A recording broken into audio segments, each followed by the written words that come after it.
Om Bhurбhuvassuham Tatsaviturvarenyam Bhargo Devasya Dhimahi Dhiyo Yonah Prachodayantam.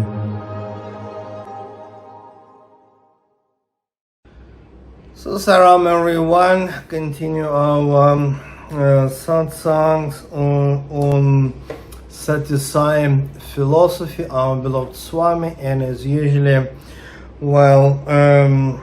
just want to invite you to read and contemplate this greatest book, so Divine Discourses of Bhagavan Sri Sathya Sai Baba. That's 34 lectures on Bhagavad Gita. That's August and September 1984. Well, in one of the chapters, let's quote Swami and then just think about the meaning. Okay. We will have as much belief in God as we have in ourselves.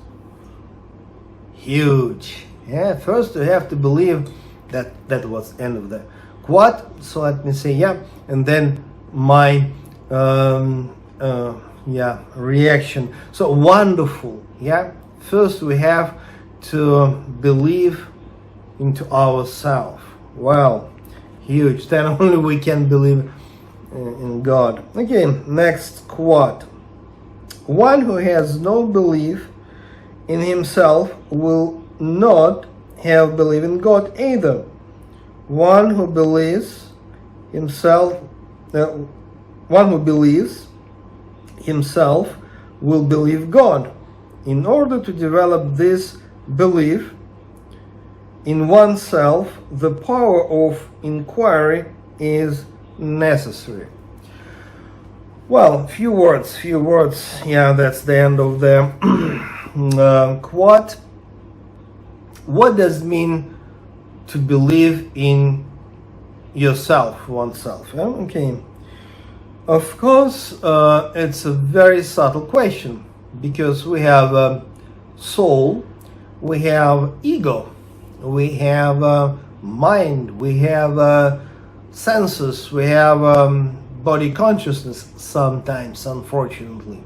We have different emotional states, we have thought process. Well, what does it mean to believe in oneself? What is the meaning? And of course, Swami tells us about that we have to believe into our soul. In Sanskrit, Jivatma. Jivatma means soul, created by God. If you believe into your soul as divine stream, as a divine phenomena, as a divine creation, which is similar to the God, that's the true, self-confidence. Because there are many wrong possibilities regarding self-confidence and belief into oneself. For example, we have ego. In Sanskrit means ahamkara. We have mind. In Sanskrit, manas. So we have memory, we have senses, indriyas in Sanskrit. And sometimes people mix this and they say, okay, I'm a self-confident person. I believe into myself, into my power. I don't need even God. I can achieve everything myself. No, that's never happened. If you believe into your soul, then only you connect it with God. And then you can achieve many things. With God, everything is possible. But if you understand, or better to say, misunderstand this, believe into yourself, in oneself, mix it with the ego or mind or thoughts or emotions or any other even sometimes not so good things. Because, for example, on the same page, Swami speaking about body consciousness. Suppose if you think about yourself as the physical body, then, okay, self-confidence means I believe into my physical body, that I'm a separate existence, then that's never lead you to God. But so, believe into the soul. That's true belief system. Again and again, Sathya Sai, our beloved Swami, he tells us about inquiry, or better to say, self-inquiry. In Sanskrit, it means Atma Vichara, self-inquiry. But how to practice self-inquiry? And by the way, so many people ask this question. Well, okay, we can read Sathya Sai, divine discourses, or ancient scriptures, Upanishads, Brahma Sutra, Bhagavad Gita, and just, think and think. You can think for ages and you will not experience that. We need self-inquiry. And this self-inquiry is actually meditation. Because by practicing meditation, then you can not just think about, whatever statement or message from Swami, but you can experience that. And of course, please remember that the most ancient meditation technique is the Soham meditation. So let me not explain this technique right now, but just read Swami's discourses. So many times he spoke about this most ancient Soham meditation, and that's actually real self-inquiry, when you just properly meditate, and then you can experience what does it mean to believe in God, means to believe into oneself, so through meditation. Well, then on the same page we see another quote. Let me take another quote. Swami tells,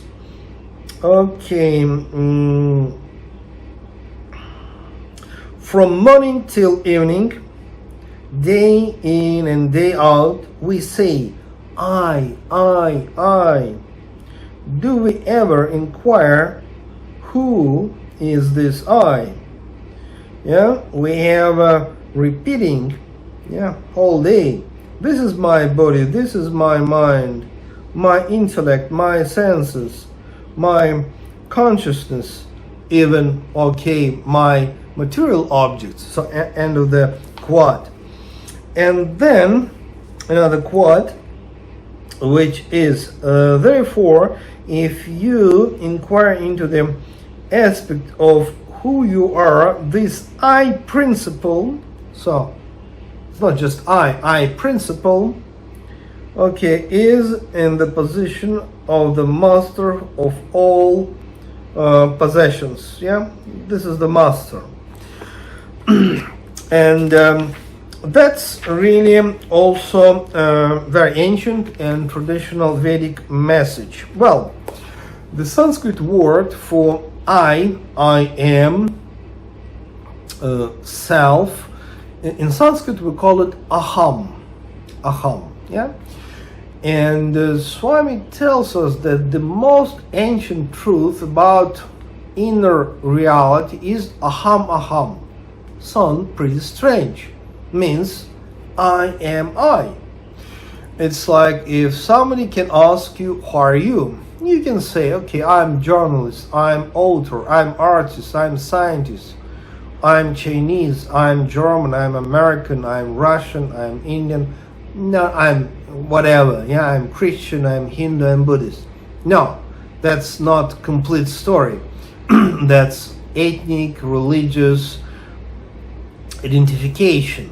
Well, I'm old, I'm young, whatever. But really, the Swami's message, I am I, in Sanskrit, aham, which is pointing to them this universal I principle or self principle, which is absolute consciousness. In this absolute consciousness, which is our reality, it's just, always here and now. And then, even on the level of language, we say, that's my body, that's my mind, that's my idea, my life, okay, my, like, whatever, t-shirt, my watch, my computer, my apartment, my job. But I'm not all that. It means I'm eternal witness of all this, whatever happened. And to experience that, of course, few tools, including intellectual thinking as well. I'm not going to exclude intellectual process in this inquiry. Why not? Actually, we can just think about it. It's also tool. But then just a Soha meditation, and then we just like dive into that Atma Tattva, principle of absolute consciousness. Then next page, let's see, next page with more and more practical advices from Swami. Okay, and then one more quote. Every individual must devote 3/4 of his or her time to inquiry. Exactly in this process. Who am I? 3/4, and 1/4 to sadhana of any other kinds. So it means the most important sadhana, anyway, sadhana means spiritual practice, is self-inquiry. It's like, okay, 3/4, something like 75-80% of our attention, our spiritual practice must be self-inquiry. That's Swami's message. And only just, let it be 25, maybe 20% is, whatever, any other kind of sadhana or spiritual practice which you can undertake. And then one more wonderful quote from the same page. Engage yourself in purposeful karmas, then only your life will be sanctified. Well, so let me also say a few words about this. What does mean karma? Of course, from the different Buddhist sources, we know karma, which is like information on a very, very subtle level about what we have done, like in our past lives, and then we can enjoy or suffer because of karma. But karma means not only in this sense karma, but karma is also any action. Any action is karma. And in Bhagavad Gita terminology, karma means action, just action, any action. But please, again, remember that action can be done by your mind. You just think about something and it's actually action. You can speak about something that's actually also karma. And then you can act on pretty physical level, that's also karma. And it's very important that meditation is also action. Meditation is also action, but that is top level action.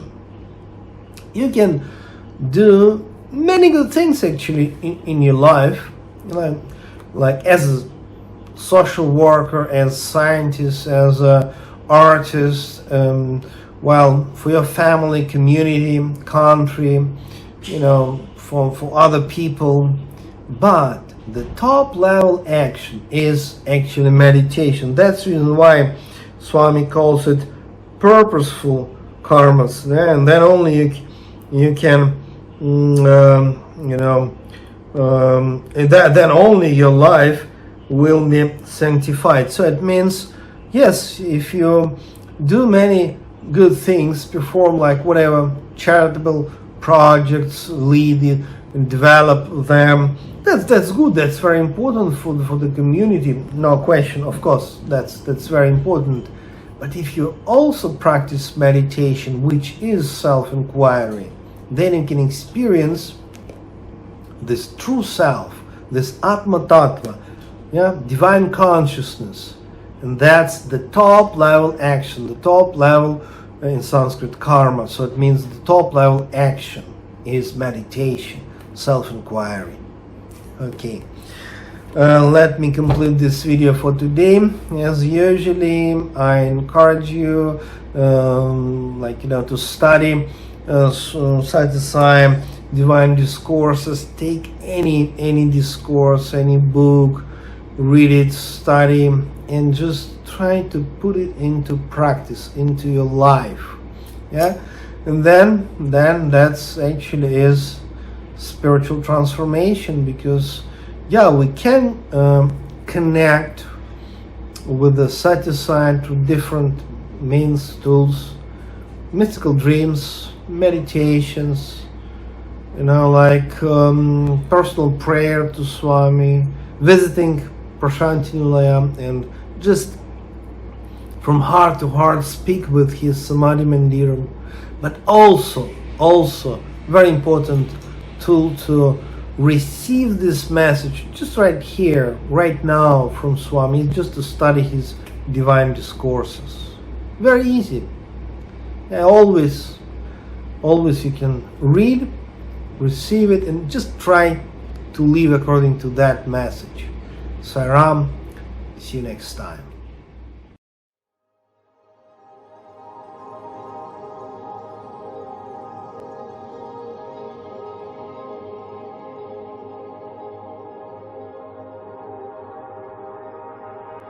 Om Bhurбhuvassuvam Tatsaviturvarenyam Bhargo Devasya Dhimahi Dhiyo Yo Nah Prachodayantam